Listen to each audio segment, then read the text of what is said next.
Hi, everyone. Welcome to the Neil Haley Show. Again, you can go to my website, totaltutor.net, for more information. Twitter, Total Tutor, Neil S. Haley, Facebook, LinkedIn, Neil Haley, Instagram, Total Tutor, Pinterest, Neil Haley, and Google Plus, Neil Haley. And we continue to have such great guests. Another great show, and I love the National Publicity Summit, and I've been working with them, and my producer Dee Dee Rittman has found some fantastic guests that'll be on in the next couple weeks. So I'm excited to welcome to the program Nanette Nocon, author of the Yum and Yuck series. Nanette, how are you, and thanks for calling. Oh, I'm well. Thank you so much, Neil. I appreciate you including me in the show today. Oh, I'm excited to talk to you, and we can kind of go into, again, this TV/radio interview. And let's kind of break down specifically how you came up with Yum and Yuck. Tell us a little about that.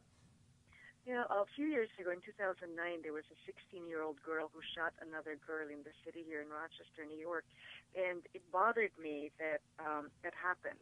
And so I kept thinking about it, and I thought that the reason why she did that is she wasn't thinking about her choices, that she had a gun and chose to use the gun. She could have stopped in many of those times that she was, before she shot the other girl, to think about the choice she's making. And then it occurred to me that maybe she didn't have an adult in her life to help her think through her choices. And so I started thinking about art as a way to demonstrate to and remind the children that we have a choice, that we always have a choice, that if we're about to do something that's not right, we have to think about it. If we're about to do something right, we need to think about the best options that we have with our choices. Definitely, and I think it's a situation where when we make this look at things in life, and when we are mulling over things in so many ways, our prior circumstances are things that we've done before always are the reasons why we make these choices, correct? It's like Sure. we're mulling over things because of our prior experience or our family life or our circumstances, correct? That's right, and then sometimes it's just what's happening, and we go with the flow. You know what I mean? It's like we don't stop and think. It's like, okay, everybody's going that direction. I might as well go in that direction too. Or don't even think about it. You just kind of impulse doing it. But you're absolutely right. Family circumstances or the lack of structure to think about the choices. And I love the way that art can help a child reflect on that, or even an adult, to be honest, to just think about, look at the art and say, oh, what is it trying to tell me? And it's non-threatening in its message. So what do you think is the reason the kids, what are they lacking in a lot of ways when they make, or as adults, make these wrong decisions? I think, number one, they don't have guidance, so there's no one to tell them to stop and think about why they would make a choice.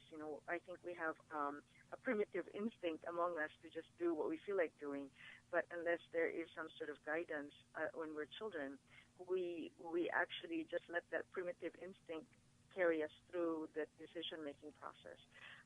But if we have some guidance, then we stop and think about it and reflect on that. And maybe we don't consciously remember it, but subconsciously Right. it was one part of our learning process.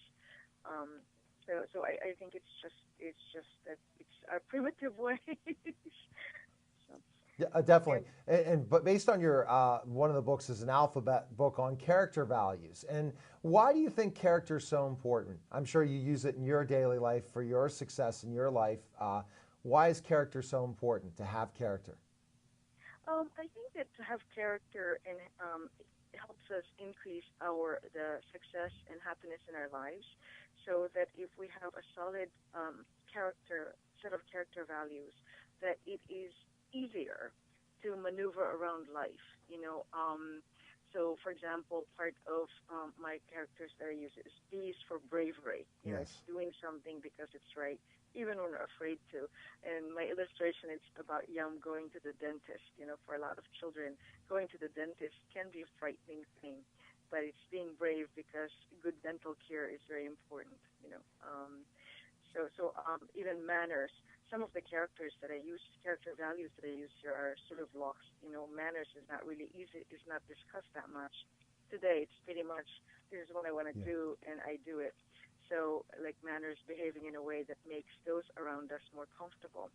So just defining some of these character values, and some are old-fashioned in that they're not discussed. I remember growing up and being told by my parents and grandparents that, these are things that you need to make sure you exhibit or learn, like patience.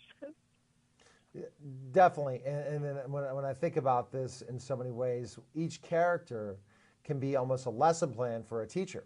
That if they brought some of these alpha book character values into a school, they could use something like caring and teach that and help in the process of being more caring in the class. The kids learning to be care for others more in the classroom, for sure. Yes, that's right. That's right. Yeah, it makes for a nice lesson plan because each of the drawings have even the corresponding items that begin with that letter.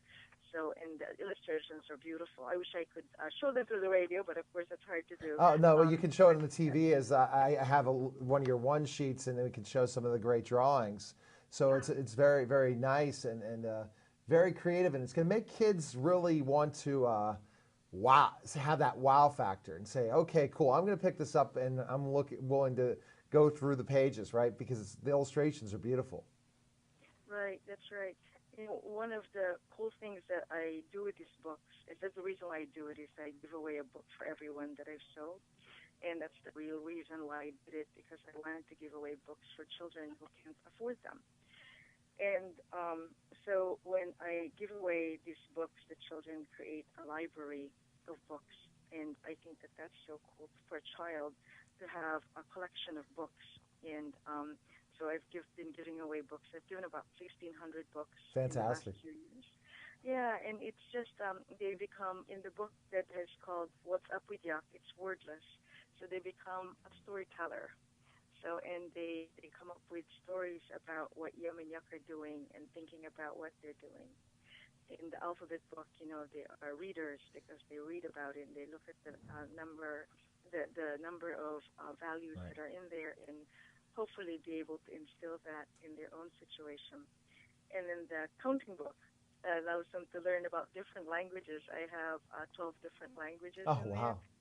learning 1 to 12 and 12 languages. So it's the 11 most spoken languages in the world, and I ended it with Tagalog, which is my native tongue. I'm from the Philippines. So luckily, in the top 11, it ends with Spanish. So then I could just easily put Tagalog after Spanish, which is nice. So what's interesting is you have so many opportunities, and so giving away the 1,500 books, has it been more in your area? You're hoping to give it to more people across the country and get the word out to kids that can't afford these books, for sure? Yes, that's my objective. I want to be able to sell as many books as I can and get them to the hands of children. The response from the children has been wonderful, actually mostly from the parents, in telling me about their children's behavior. Instead of saying, hey, that's not a good thing to do, it's like, is that yum or is that yuck? And the kids are able to talk about, what they're doing and if they want to be yum or yuck. I have lots of pictures that the kids have drawn about yum and yuck. I have compendiums from classrooms where the teachers have asked them to write stories about yum and yuck. So it really goes through many different exercises to help the kids use yum and yuck as a tool to think about their behavior and the choices that they make. And that's so important with kids for those choices, to make sure that they make the right decisions, especially when it comes to education. Interesting story. I work with certain kids that don't value education as it's important. Athletics is more important, and I try to preach that even if you're going to be in the NFL someday, that you have to develop that education. You have to have the academics, because your sports career is going to be short. Then what are you going to do in the rest of your life if you don't get educated and learn life and the decision-making process? Isn't that correct? Yes, totally. I'm so with you. I think that, I like Norman Cousins' quote on that. It's the purpose of education is learning how to learn. So even if what we're learning at the moment doesn't appear as useful, it's the fact that we've learned how to learn and use it later on, maybe after the football career, that what we've learned in the process before is useful. Have you been able to get to visit schools and share your books with schools? Yes, yes. Actually, I've been doing that, and it's a lot of fun. The books that I give away, I actually sign it to the children's name, dedicated to them with my signature, and they're very excited to meet an author and excited about having a book they can take home. And I have had many classrooms write stories. I have a compilation of many of the stories. So these kids are authors because, if you write a Great. beginning sentence, a middle, and end, you're an author, right? You've written something. So it's been fun. I also this summer there's a national program called Horizons. It's a program for city kids, and they come to either a college or a high school or Okay. some other location. And it's been fantastic because I give books away there, and they write stories about it, and I get to meet the kids at the beginning of the program. It's very nice. Oh, absolutely. And what has been the response of the kids with the books, especially the ones where they can make up their own stories and stuff? How do they like it? Oh, it's so much fun. Actually, sometimes I go and the one kid starts telling a story and says, don't, because I want to make up my own, so be quiet. So, and the drawings are so much fun that they're so grateful. Some kids say, can you autograph my shoes? I'm like, no, I can't autograph your shoes. Your sneakers should be kept clean. And then the bunch of kids will say, oh, yeah, she really likes it. It's a good idea. And so I get the permission from the teacher, and I sign the shoes. Sign it instead of sign the shoes. But throughout the summer, in the summer programs, they talk about what is the yum thing to do when waiting in line, Right. and so they demonstrate, well, which one do you like better, yum or yuck? Or are you going to be yum or yuck today? And it's just fun to, because everybody understands what yum and yuck is, especially kids, right? Yeah, exactly. So, where is the best place we can find information on you, learn more about your books and everything you do? Where's the best place we can go? My website, which is whatsupwithyuck.com, and yuck is spelled Y-U-K, so whatsupwithyuck.com. Well, fantastic, and I hope that you get the books out all over the world, especially with our audience, so kids can really learn those character values, those important things that will help them through life so that they make the right decisions. So best of luck to you, and thanks for calling, okay? Thank you so much, Neil, and thanks, Didi. Appreciate it. All right, take care. Thanks again. Okay, bye-bye.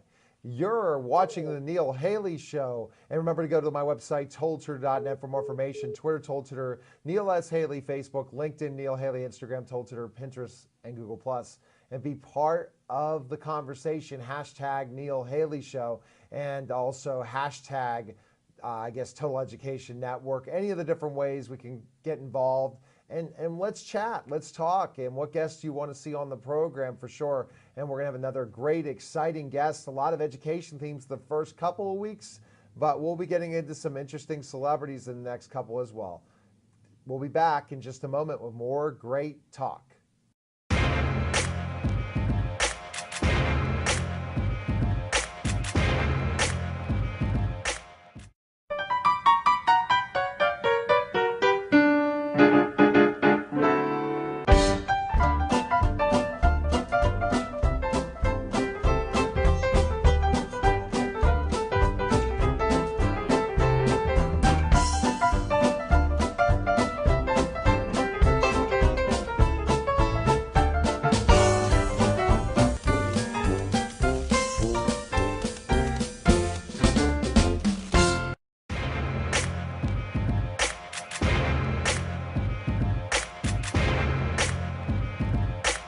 We're back to the Neil Haley Show. A great conversation about character for sure, and learning about character building and the great character traits. And this is just a fantastic book as well. And I'm really excited to welcome the program Robyn Schneider, author of Silent Running, Our Family's Journey to the Finish Line with Autism. Robyn, thanks for calling. And again, interesting Triumph Books. I've been partnering with them a lot of sports things. But Robyn, you'll find out very soon that I have extensive knowledge with autism as an educational advocate. So Robyn, thanks for calling.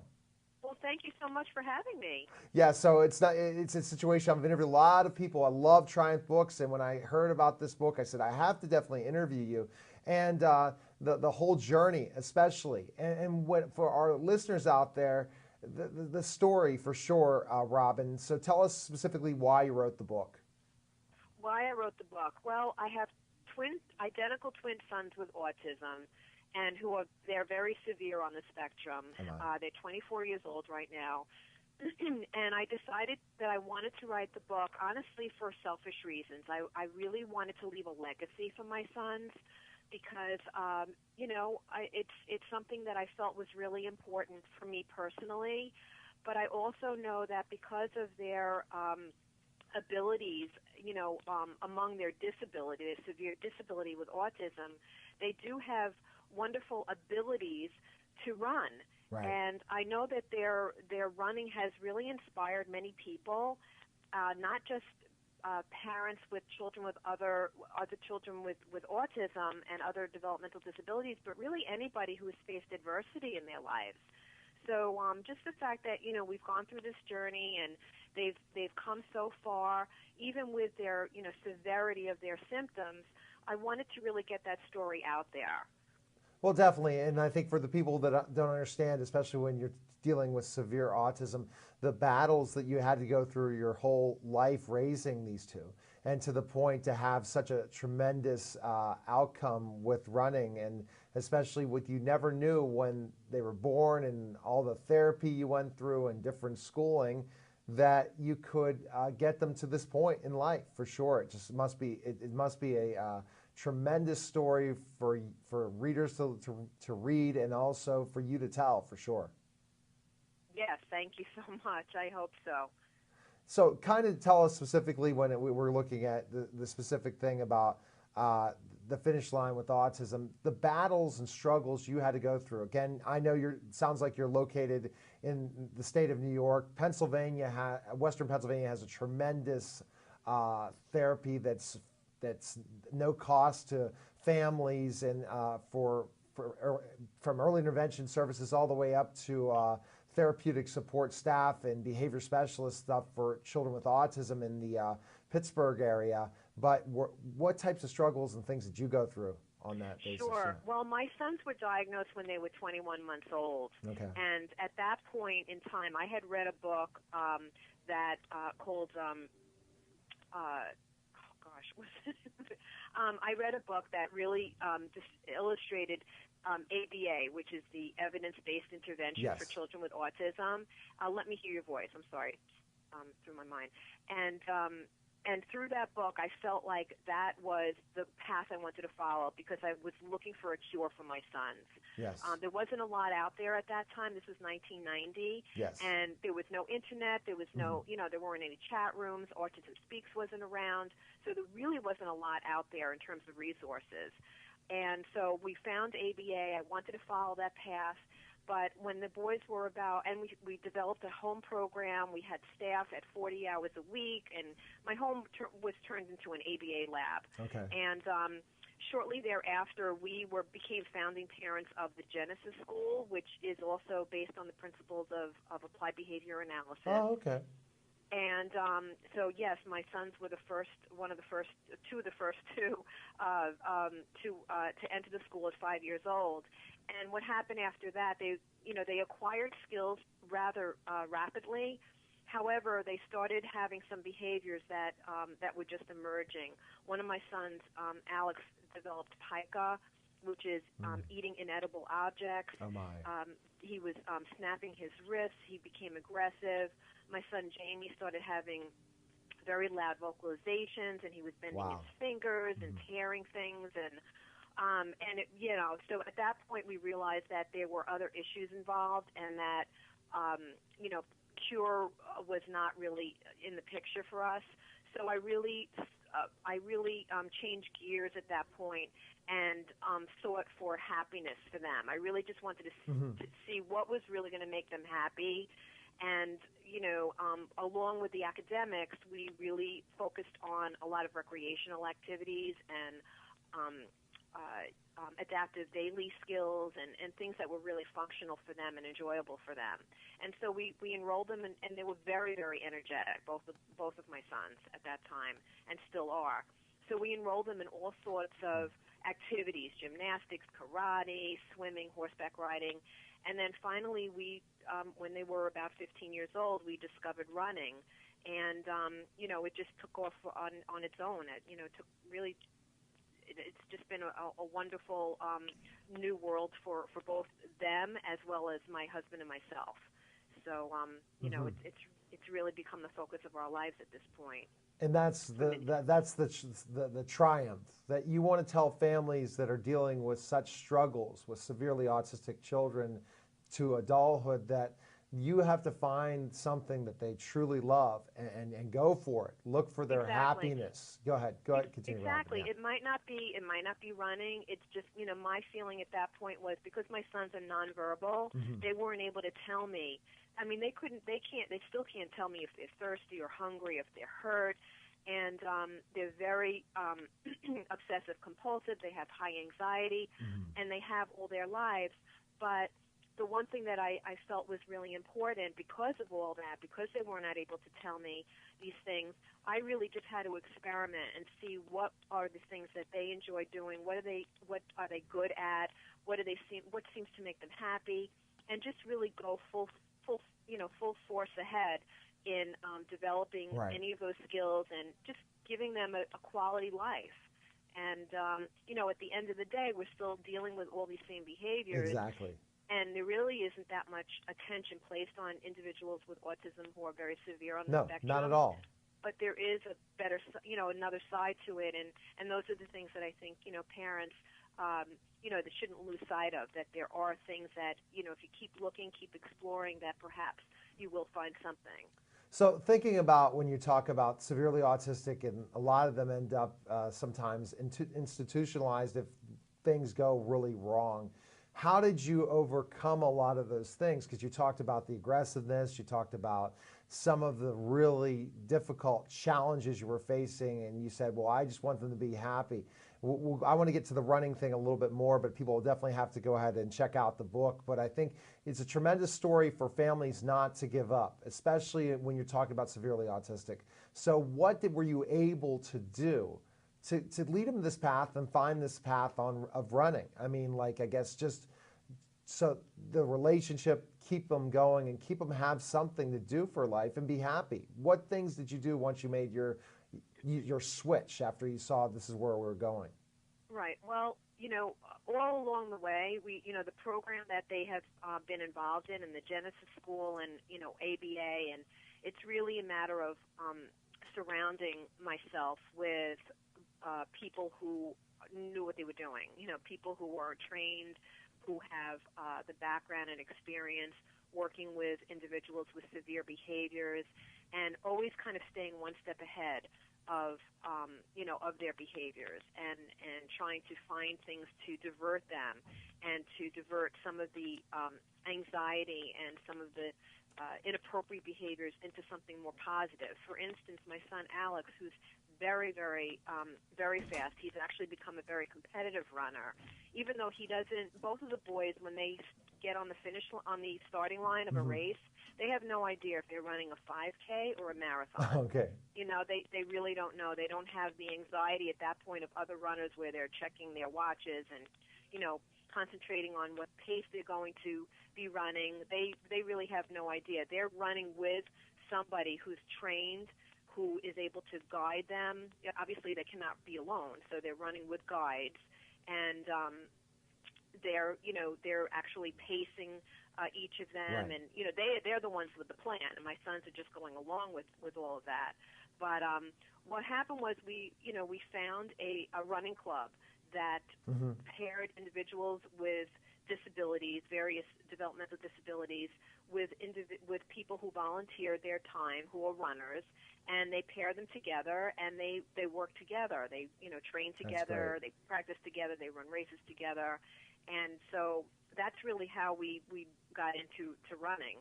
We got involved with the club, and my son Alex in particular, because he was so fast, we had the added challenge of having to find one of the volunteers who was actually fast enough to run with him. Oh, wow. Because he was kind of all over the place.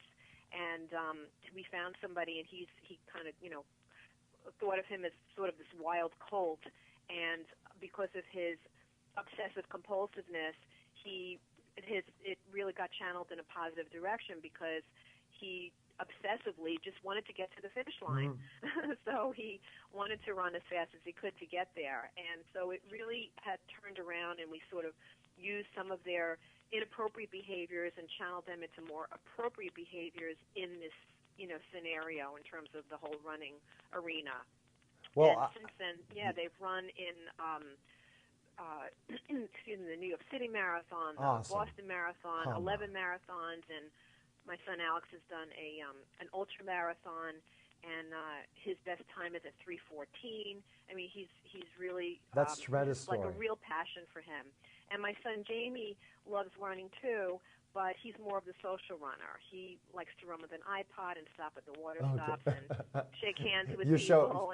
Shows how kids are different for sure. Where's the best place we can find information on you, Robyn? I'm going to reach out to you for sure, and Triumph Books to have you back on to talk more of the whole story, especially because for my education programs as well, and to kind of break down autism, especially for severely autistic, and give parents hope, because I do work with one that's it's very challenging for the parents, and I've seen ones that are just terrible stories, and this is a story of hope. I hope it's a movie someday for sure. But where's the best place we can find information? 2 websites, www.autismrunners.com. Okay. And also Robyn, ROBYN, K Schneider, SCHNEIDER.com. All right. Well, fantastic. Best of luck to you, and good luck to you with the book and the success and the tremendous story. You definitely have to pitch this as a movie. I'm telling you. So good talking to you. Thank you, Neil. All right. Take care. Thanks. Okay. Thanks. Bye-bye. Bye-bye. That was, again, the Neil Haley Show. Fantastic show. Go to my website, totaltutor.net, for more information. Twitter, Total Tutor, Neil S. Haley. Facebook. Have a great week, and we're going to talk next week with some more great show, TV, radio, all the fun types of things there. Have a great week, and we'll talk next week. Good day, everyone.